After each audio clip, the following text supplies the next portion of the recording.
McLaren se ha impuesto una enorme presión para el resto de la temporada de la Fórmula 1 y ahora no puede permitirse cometer ningún error con Oscar Piastri o Lando Norris en la lucha por el título. El dominio que McLaren ha disfrutado en los dos campeonatos de este año ha tenido un precio, ha creado una tensa y reñida lucha entre el líder de la clasificación Piastri y su compañero Norris. Es la máxima manifestación de un buen problema para tener, con McLaren tratando de garantizar que ambos pilotos tengan las mismas oportunidades de conseguir el título.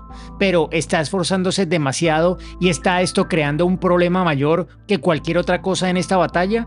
La lucha ha sido tan limpia que Piastri y Norris apenas han registrado ninguna queja entre ellos, incluso cuando Norris chocó torpemente contra Piastri en Canadá y Piastri realizó un par de maniobras peligrosas en Austria y Hungría. Eso es todo lo malo que ha sido. Es lo que ha hecho McLaren, lo que ha provocado las críticas de los aficionados y un escrutinio cada vez más intenso, nunca tan intenso como en el Gran Premio de Italia. Y ordenar a Piastri que devolviera a Norris la posición ganada por el error de McLaren en una parada en boxes supuso una escalada en el intento del equipo de practicar lo que predica en términos de equidad. Esto ha demostrado hasta dónde está dispuesto a llegar McLaren para respaldar sus principios con acciones y eso pone de manifiesto un problema. A menos que McLaren sea absolutamente perfecto durante el resto de la temporada, lo cual es muy improbable, tendrá que intervenir de nuevo para ser coherente. De lo contrario, de una forma u otra, inclinará la balanza en esta lucha y tendrá que tomar decisiones arbitrarias en cada carrera sobre dónde está el límite en cuanto a interferir en el resultado.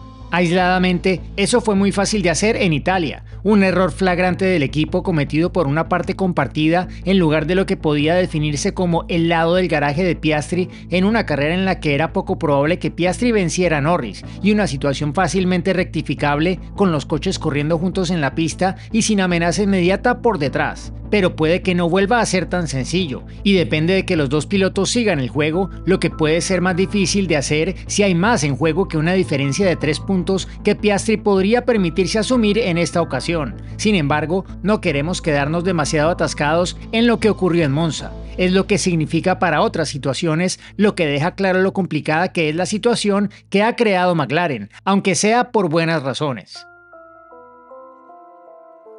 Inevitablemente, hay muchas voces muy agitadas de personas que están del lado de Piastri o que son anti-Norris o críticas con la gestión de Zak Brown. Lo de Monza se considera para algunos aficionados como una prueba de que McLaren está haciendo todo lo posible para ayudar a Norris o sacarlo del apuro, como en el cambio de estrategia de Hungría. También ha desencadenado todo tipo de especulaciones sobre situaciones hipotéticas en las que este precedente podría influir, incluso tan ridículas como qué pasaría si un piloto chocara. Pero dejemos de lado la charla sobre el precedente. Como decimos, las controversias en la lucha por el título de pilotos se repetirán, a menos que el equipo sea absolutamente perfecto y totalmente equitativo con ambos coches durante el resto de la temporada. Dado lo difícil que es hacer eso en un solo fin de semana, no va a suceder. Y como advirtió el jefe de Mercedes Toto Wolff tras lo ocurrido en Monza, ¿qué se considera justo? Por supuesto, no es justo que un piloto salga perdiendo por un error en la parada en boxes, pero también se podría argumentar que no es justo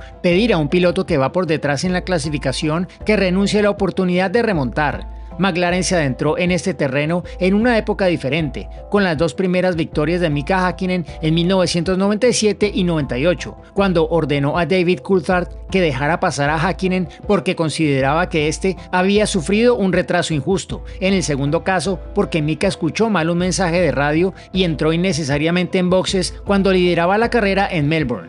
Imaginémonos que eso ocurriera en la era de las polarizadas bases de aficionados en las redes sociales. En aquel entonces, cualquier malestar se disipó porque Häkkinen siguió dominando a Coulthard durante las 2 temporadas siguientes. Pero el problema de este año no va a desaparecer. La intervención de Monza se produjo una semana después de que McLaren influyera inadvertidamente en la lucha por el campeonato de pilotos de una manera mucho más importante, ya que Norris se retiró del Gran Premio de Holanda por un problema técnico, concretamente una rotura de un conducto de aceite del motor que según McLaren fue un problema suyo y no responsabilidad del proveedor de motores Mercedes. Esto le costó a Norris 18 puntos, una diferencia mucho mayor que los 3 puntos que se perdieron en Monza, lo que permitió a Norris recortar la ventaja de Piastri de 34 a 31 puntos, en lugar de verla aumentar a 37. Y si se invirtieran los papeles, Piastri estuviera a punto de volver a vencer a Norris y Norris se encontrara fortuitamente por delante. ¿No podría haber una sensación de retribución kármica para Norris que tras haber perdido 18 puntos en una carrera estuviera recuperando algunos? ¿Y qué hay de otro tipo de error operativo del equipo en lo que respecta al coche? No tiene sentido sugerir que si un coche se retira o sufre un accidente, el otro debe quedar separado para garantizar la paridad total. Pero, ¿qué pasa con un problema técnico no terminal como cuando Norris sufrió un problema con los frenos en China? Imaginémonos que eso vuelve a ocurrir, pero al coche que va en cabeza. ¿Tendría McLaren que instar al coche que lo persigue a no aprovechar la ventaja? Todo esto es hipotético, pero esa es la cuestión. Si McLaren no tenía ya planes para los distintos resultados posibles en una carrera fuera del control de sus pilotos, la intervención en Italia significa que los jefes de equipo podrían tener que resolverlo ahora, a menos por supuesto que todo empiece y termine con las paradas en boxes, pero eso tampoco es tan sencillo. ¿Qué se considera una mala parada en boxes? Todos estamos de acuerdo en que la de Monza fue muy mala. Muchos pueden entender el argumento de McLaren de que fue lo suficientemente mala como para corregirla, ya que cambió sus posiciones. Pero ¿qué tan malo es un tiempo para interferir? En las últimas 5 carreras, las paradas en boxes de Norris han tardado un segundo más de media que las de Piastri. En una lucha reñida entre los dos, eso puede afectar el resultado tan fácilmente como lo que ocurrió en Monza. Será interesante ver dónde traza la línea McLaren. Si se analiza la temporada en su conjunto, Norris tiene más paradas en boxes malas, pero Piastri tiene más en el rango de 3 a 4 segundos, 11 frente a 4 para Norris. Una parada de 4 segundos es lenta, pero solo se convierte en un problema grave si cuesta una posición. ¿Dónde se traza la línea? ¿Es la magnitud del error o es el resultado? ¿Qué pasa si una parada en boxes mediocre, pero no claramente desastrosa, hace que los dos pilotos no intercambien posiciones, pero permite que el coche que les persigue se acerque lo suficiente como para cambiar por completo la dinámica de la carrera? Volvemos a plantear preguntas, pero ya se entiende la idea. Quizá esto encaja con lo que Piastri insinuó en Italia, que las paradas en boxes son solo parte de las carreras. Piastri sintió claramente en el calor del momento que el lento cambio de la rueda delantera izquierda de Norris debía clasificarse como mala suerte y no como algo que justificara la intervención del equipo según sus principios. Ya en frío, calificó la decisión de intercambiar posiciones como una petición justa y una decisión justa, y dijo que hay mucha gente y una cultura que proteger en McLaren. Pero cuando se le pidió que explicara su mensaje por radio, que no entendía qué había cambiado con respecto a las paradas en boxes lentas y si esperaba que se le pidiera que se apartara en este caso concreto, Piastri respondió: "Creo que el mensaje vía radio lo dice todo", antes de añadir: "Estoy seguro de que lo volveremos a discutir". Eso no está del todo claro, lo que podría ser un problema. Parecería que en este caso concreto, lo que McLaren pretendía hacer si uno de sus pilotos sufría una parada en boxes lenta se vio superado por su intención más amplia de no afectar el resultado final al hacer entrar en boxes al segundo piloto antes que el primero. Se ve lo complicado que puede llegar a ser esto. Está bastante claro que el escenario de un cambio de rueda lento se ha discutido antes, pero no está del todo claro si la sustitución de eso por una inversión de la secuencia de paradas en boxes se ha incluido realmente de forma concreta en los principios de carrera de McLaren.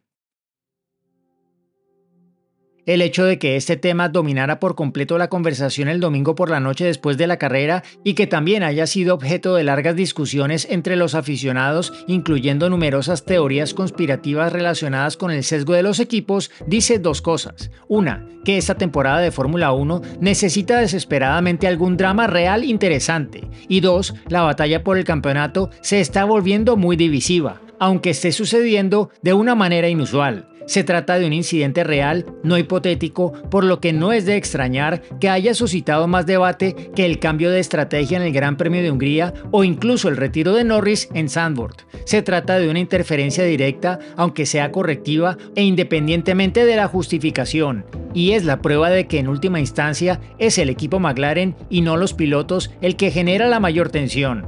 Quizá eso cambie a medida que nos acercamos a las últimas carreras y Piastri y Norris tengan que jugárselo todo, pero por ahora no es lo mismo que, por ejemplo, la batalla de Mercedes en 2016 que supervisó Wolff entre Lewis Hamilton y Nico Rosberg.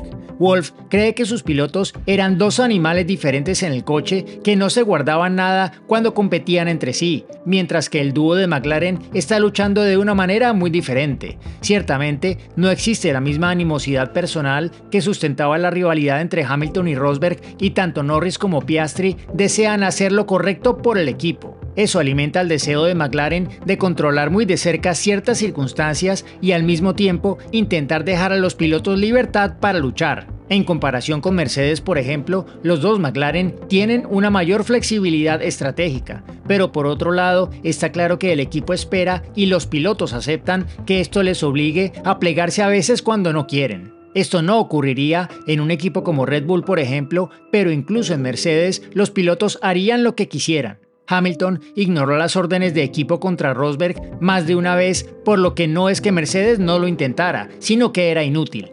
En retrospectiva, Wolff afirma que gestionaría 2016 de forma diferente, aunque no ha revelado cómo, pero es poco probable que intentara orquestar tanto los acontecimientos como ha optado por hacer McLaren este año.